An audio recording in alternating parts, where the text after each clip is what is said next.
Okay, so here's my desk setup. I had originally have a couple monitors on a VESA mount and a desktop and everything, but as time went on, I started to have more and more of a need for a portable setup, so I went ahead and got rid of those things. And just jumping right into it, this is my MacBook Air M2. It's a cute little powerhouse, and it just gives everything I need it to. This portable monitor is just a generic one that I found on Amazon for about 40 bucks. I can drop a link in the description below. I don't have a mouse when I'm using my home computer just because the trackpads on Macs are so good. Printer is just a generic HP printer. Chair is a chair. Yeah, again, the whole point of this setup is to be portable because I like to work down in my kitchen a lot and work on my dining room table a lot. So having the second screen be portable is very handy to have. Um, yeah, so let's go ahead and move on over to desktop and talk about how I customize my desktop. And here we are on my desktop. You can see that I'm running Golden Gate Beta. It's actually been pretty smooth and pretty stable from my testing.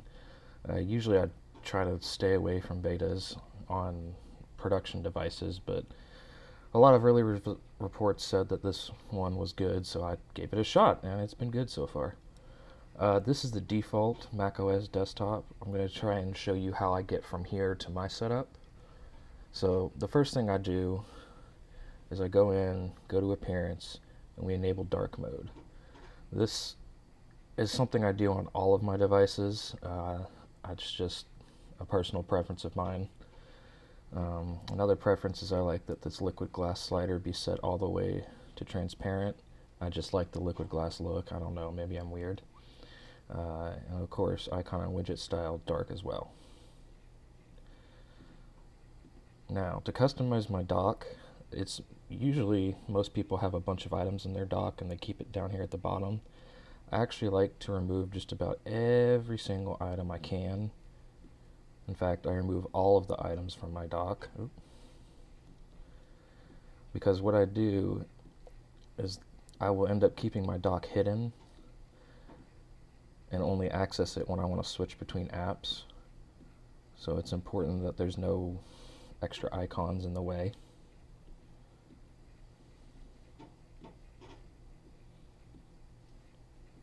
So we're going to get rid of every single thing.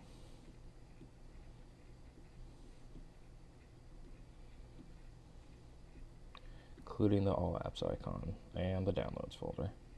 So as you can see, the dock is very minimal right now. So we're going to go into System Settings, Desktop and Dock. I'm going to turn off the Show Suggested and Recent Apps and Dock, just that way it doesn't keep any extra icons. I'm going to change it to the left side because that's just where I like having all my app icons, and we're going to automatically hide it. So that way it's just right there, click away. Another thing I do, where is it, is set up hot corners. I set up the top left hand to show mission control. It's just some behavior I learned from GNOME and Linux world that I like having, and so I brought it back over to macOS. Next, we're going to change my wallpaper. I cycle through a bunch of wallpapers, as you can see, but the one I always end up coming back to is this one, which was the default for a Android custom ROM called Paranoid Android. It's just been the one I like looking at the most. And because the background kind of creates some noise behind the menu bar, I'll go into menu bar and I turn on the background for the menu bar. Now, the next thing I do is use an app to help me with window management. If we come in here, we open up a few windows.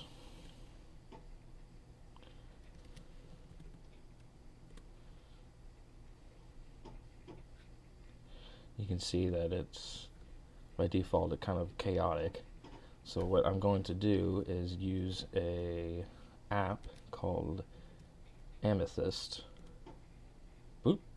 And you see it automatically tiles all the apps. And I like it because you can click and drag and move stuff around, and it helps keep things more organized. A very similar app to this one is called Aerospace, but the thing I like about Amethyst over Aerospace is it doesn't override macOS's workspaces. So that's just really how I set up my desktop and how I use my computer. If you have any questions or have any suggestions for apps that I could try, just let me know. Thank you.